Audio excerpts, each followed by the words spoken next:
Hello friends, तो आज की जो मेरी वीडियो है ना, तो मैं उसमें बताने वाला हूँ कि स्टेट ऑब्जेक्ट प्रॉपर्टी रैपर को हम क्यों यूज़ करते हैं और क्या यूज़ केस है इसका और कैसे डिफरेंस है, कैसे डिफरेंशिएट करेंगे दोनों के बीच में, ऑब्जर्व ऑब्जेक्ट के बीच में और स्टेट ऑब्जेक्ट के बीच में। तो अभी मैं एक्सप्लेन करूँगा तो आपको लगेगा कि दोनों सेम ही है। जैसे कि हमने प्रीवियस वीडियो में जब मैंने पब्लिश्ड के बारे में बताया था, जैसे मैं बताता हूँ, जैसे हमने कोई माई मॉडल बनाया और हमने बनाया कोई भी ऑब्जर्वेबल ऑब्जेक्ट, ठीक है, ऑब्जर्वेबल ऑब्जेक्ट बनाया और यहाँ पे हम कोई एक वेरिएबल बना लेते हैं पब्लिश्ड करके। पब्लिश करके मैंने नाम लिखा वेर एट द पब्लिश्ड और वेर नेम जो भी है मैं स्ट्रिंग लिख लेता हूँ और कुछ भी एम्प्टी स्ट्रिंग मैंने भी दे दी, ठीक है। अब यहाँ पे ये पब्लिश बनाया मैंने, अगर इसको मैं यहाँ पे क्या करना पड़ेगा, मुझे इसी को फैच करने के लिए स्टेट ऑब्जेक्ट लिखना पड़ेगा। State object where model equals to my model. इस वीडियो प्लीज़ लास्ट तक देखना क्योंकि इसका डिफरेंस मैं बताऊंगा, मतलब काफ़ी इंटरेस्टिंग होने वाला है दोनों के बीच में डिफरेंस।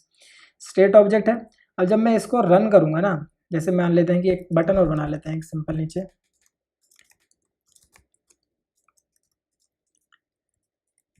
बटन बनाया मैंने और इसके अंदर क्या करने वाले हैं, हम क्या करने वाले हैं, मॉडल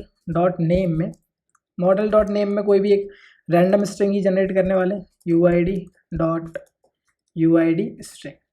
और इसके अंदर हम किसके अंदर लेने वाले हैं, सेम ही काम करेंगे, यही वाला टेक्स्ट कॉपी कर लेते हैं, थोड़ा सही सा लगता है देखने में। और इसकी अलाइनमेंट हम टाइटल से टाइटल 2 कर लेते हैं और यहाँ पे हम क्या करने वाले हैं, मॉडल की इसकी जगह पे हम क्या प्रिंट करने वाले हैं, हम प्रिंट करने वाले हैं मॉडल डॉट नेम, ठीक है। अब मॉडल डॉट नेम की है तो देखना अभी अपडेट होगा, कंटिन्यूसली वैल्यू चेंज होंगी इसमें।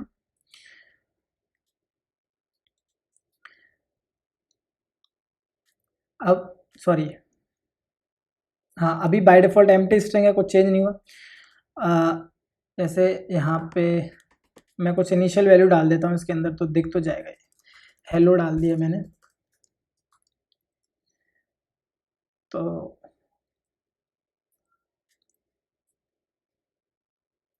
अब ये फर्स्ट हेलो आया, अब मैं इस पर टैप कर रहा हूँ तो रैंडम स्ट्रिंग जनरेट हो रही है, ठीक है, कोई प्रॉब्लम नहीं आ रही उससे, कोई प्रॉब्लम नहीं है। पर जब मैं, अगर किसी ने मेरी पहली वीडियो देखी हो तो सेम काम मैंने यहाँ पे ऑब्जर्व ऑब्जेक्ट के थ्रू भी किया था। कैसे, अगर ये सेम काम करूँ तो मैं ऑब्जर्व ऑब्जेक्ट के थ्रू भी सेम ही काम चलेगा, कोई प्रॉब्लम नहीं आएगी। पर लेकिन जब iOS में दो प्रॉपर्टी रैपर यूज़ हो रहे हैं, ऑब्जर्व ऑब्जेक्ट और स्टेट ऑब्जेक्ट दोनों यूज़ हो रहे हैं, तो कुछ तो डिफरेंस होगा, जैसे सेम ही काम हो रहा है कोई प्रॉब्लम नहीं। लेकिन अगर दोनों में से अगर ये पूछा जाए कि ऑब्जर्व ऑब्जेक्ट और स्टेट ऑब्जेक्ट में से ट्रूथ ऑफ रेफरेंस किसका सही होगा, तो वो स्टेट ऑब्जेक्ट होगा। क्यों, मैं बता दूंगा कि जो स्टेट ऑब्जेक्ट है ना, स्टेट ऑब्जेक्ट है वो कॉम्बिनेशन है किस किस का, स्टेट प्रॉपर्टी रैपर का प्लस में ऑब्जर्व्ड ऑब्जेक्ट का, ये दोनों का ही कॉम्बिनेशन है। अब स्टेट क्या करता था, स्टेट बेसिकली प्रॉपर्टी उस स्ट्रक्ट को मैनेज करके रखता था कि उसको रिक्रिएट नहीं होने देता था। लेकिन ऑब्जर्व ऑब्जेक्ट क्या है ना, वो जो भी उसका व्यू है, जैसे माई मॉडल बनाया तो इसको क्या करेगा, रिक्रिएट करेगा बार बार। रिक्रिएट इन द सेंस, जैसे अभी मैं एक्सप्लेन कर रहा हूँ तो समझ नहीं आ रहा होगा ना, तो हम क्या है ना, दोनों के व्यू अलग अलग क्रिएट करेंगे, अलग अलग इन द सेंस। जैसे मैंने बनाया एक स्ट्रक्ट मैंने क्रिएट किया, हम इसमें बनाते हैं स्टेट ऑब्जेक्ट व्यू, ठीक है, स्टेट ऑब्जेक्ट व्यू बनाया हमने, इसके अंदर हमने कोई एक बॉडी बना लेते हैं। अब सेम ही काम करने वाले, एक स्टेट हमने स्टेट ऑब्जेक्ट का बनाया, अभी के लिए टेक्स्ट डाल देते हैं इसमें एम्प्टी स्ट्रिंग, एक स्टेट ऑब्जेक्ट का बनाया और इसी तरह से एक और बना लेते हैं, किसका, ये स्टेट ऑब्जेक्ट का है, वो ऑब्जर्व्ड ऑब्जेक्ट व्यू, ठीक है। दोनों अलग अलग हो गए, स्टेट ऑब्जेक्ट और ऑब्जर्व ऑब्जेक्ट। अब इसके अंदर क्या करने वाले हैं, ऑब्जर्व ऑब्जेक्ट के अंदर हम ये डालने वाले हैं और स्टेट ऑब्जेक्ट के अंदर हम स्टेट ऑब्जेक्ट डालने वाले हैं, ठीक है। अब दोनों में अभी तो कोई डिफरेंस नहीं लग रहा क्योंकि दोनों काम सेम ही कर रहे थे, ऑब्जर्व ऑब्जेक्ट भी है और ये भी है। लेकिन अब ना इसके अंदर एक वेरिएबल और ले लेते हैं, वेर एज, जो कि बाय डिफॉल्ट इनिशियल वैल्यू देते हैं 18। अब जब भी क्लास अगर किसी ने पढ़ा होगा क्लास क्या स्ट्रक्ट के बीच में क्या डिफरेंस होता है, तो क्लास में रेफरेंस होता है बेसिकली इनिट और डी इनिट कॉल कराते हैं हम उसके। इनिट में हम टाइप पास कराएंगे, तो मतलब दो देखो हमने माई मॉडल दोनों क्रिएट किया, यहाँ पे भी क्रिएट किया ऑब्जर्व ऑब्जेक्ट के अंदर भी और स्टेट ऑब्जेक्ट के अंदर भी ना। तो इनिट पास करेंगे मतलब कहाँ से कॉल हुआ है, ठीक है। तो एक और वेरिएबल बना लेते हैं टाइप, मतलब बेसिकली जो होल्ड करके रखेगा कि एक्चुअल में वो कहाँ से वैल्यू आ रही है उसमें ना। तो बाय डिफ़ॉल्ट शुरू में इनिशियल वैल्यू एम्प्टी रहेगी। मैंने टाइप यहाँ से स्ट्रिंग पास किया, तो self dot type is equals to type, दोनों वैल्यू अपडेट होगी। अब मैं कॉल करा लेते हैं कि इनिट के अंदर की वैल्यू, इनिट कॉल हुआ है किसका, इनिट कॉल्ड, और कहाँ से कॉल हुआ है वो भी होल्ड करा के लिख देते हैं। तो कहाँ से हुआ, टाइप के थ्रू कॉल हुआ है ना। इसी तरह से जब इनिट होता है क्लास का तो उसका डी इनिट भी होता है। तो अभी हम सेम हमने प्रिंट स्टेटमेंट इनिट के लिए कॉल किया, तो डी इनिट के लिए भी कॉल करेंगे D init. D init call किया, टाइप कॉल किया, ठीक है। अभी दोनों के अंदर यहाँ पे टाइप रिक्वायर्ड चाहिए, तो टाइप ऑब्जर्व ऑब्जेक्ट के लिए हम ऑब्जर्व ऑब्जेक्ट पास कर देंगे। अभी समझ नहीं आ रहा होगा पर आ जाएगा समझ, जब ये रन होगी ना तो आपको काफ़ी क्लियर हो जाएगा कि दोनों में एक्चुअल में क्या डिफरेंस है। सेट ऑब्जेक्ट, अब दोनों में ऑब्जर्व ऑब्जेक्ट बना दिया मैंने, स्टेट ऑब्जेक्ट बना दिया, और मैंने माई मॉडल भी मैंने क्रिएट करा दिया, कोई डिफरेंस नहीं है। अब क्या करना है मुझे, यहाँ से तो ये हटा देना, ठीक है। यहाँ से मुझे ये नहीं क्रिएट करना। अब स्टेट वेरिएबल एक सिंपल सा जो कि वैल्यू को मतलब यूआई को रिफ्रेश करता रहे बेसिकली यहाँ पे। अब मुझे क्या करना है, ये बटन ही क्रिएट करना है, और बटन के अंदर यहाँ पे ये ना हो गए, इसके अंदर हम काउंट लिख लेते हैं, वेयर काउंट है जो कि 0 से स्टार्ट होगा। और हम यहाँ पे क्या करने वाले हैं, हम लिखने वाले हैं काउंट की वैल्यू ही प्रिंट करने वाले हैं।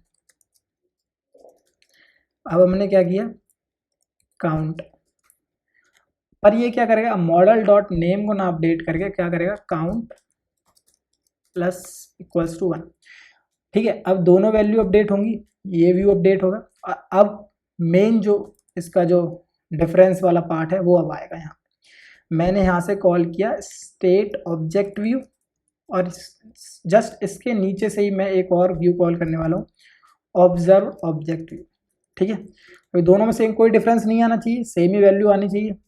सॉरी, यहाँ पे डिफरेंस के लिए हम मॉडल डॉट एज भी प्रिंट करा लेते हैं। क्या करा लेते हैं, मॉडल डॉट एज।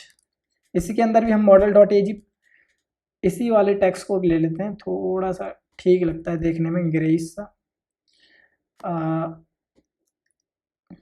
यहाँ पे भी हम सेम लिखेंगे, टाइटल की जगह लिखेंगे हम model dot age, model dot age, और यहाँ पे भी हम लिखेंगे काउंट की जगह लिखेंगे मॉडल डॉट एज।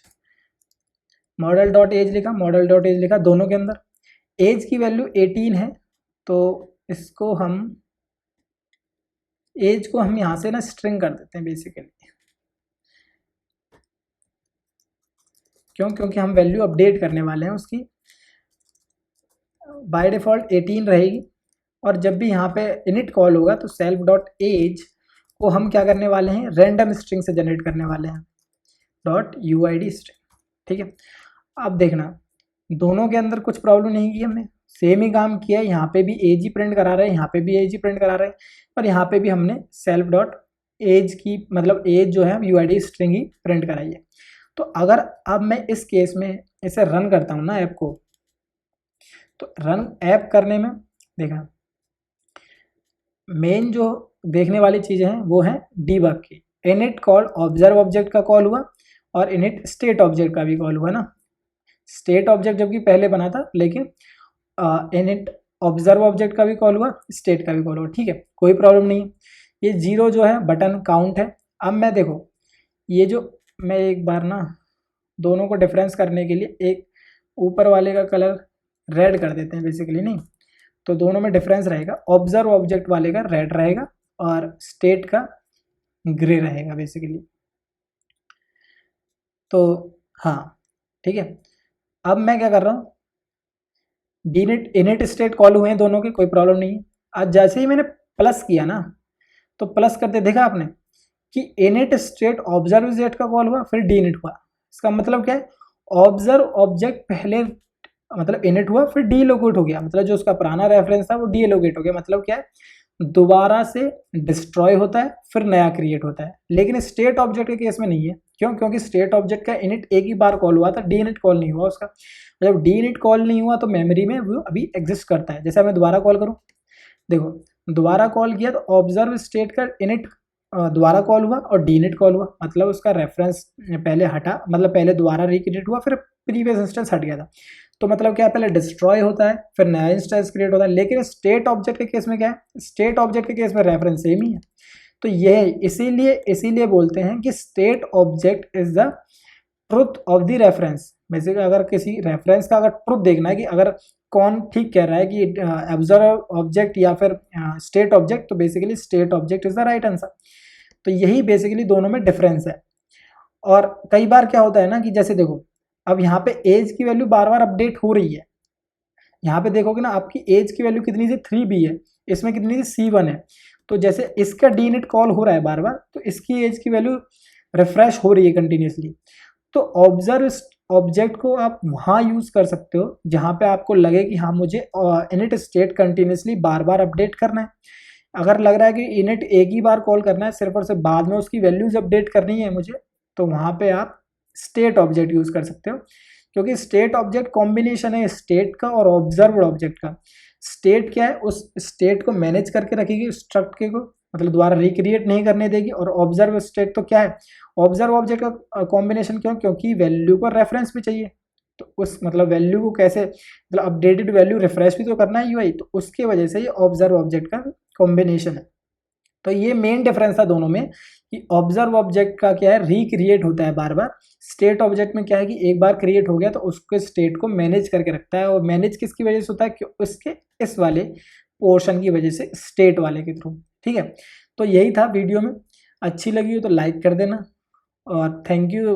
हमारे 50 सब्सक्राइबर कंप्लीट हो गए और नेक्स्ट वीडियो में मतलब कोई ना कोई एक प्रॉपर्टी रेफर ही करेंगे और उनका प्रीवियस सभी के साथ कंपैरिजन करेंगे। तो अच्छी लगी हो तो लाइक कर देना और ज़्यादा अच्छी लगी हो तो सब्सक्राइब भी कर लेना। ठीक है, तो मिलते हैं नेक्स्ट वीडियो में।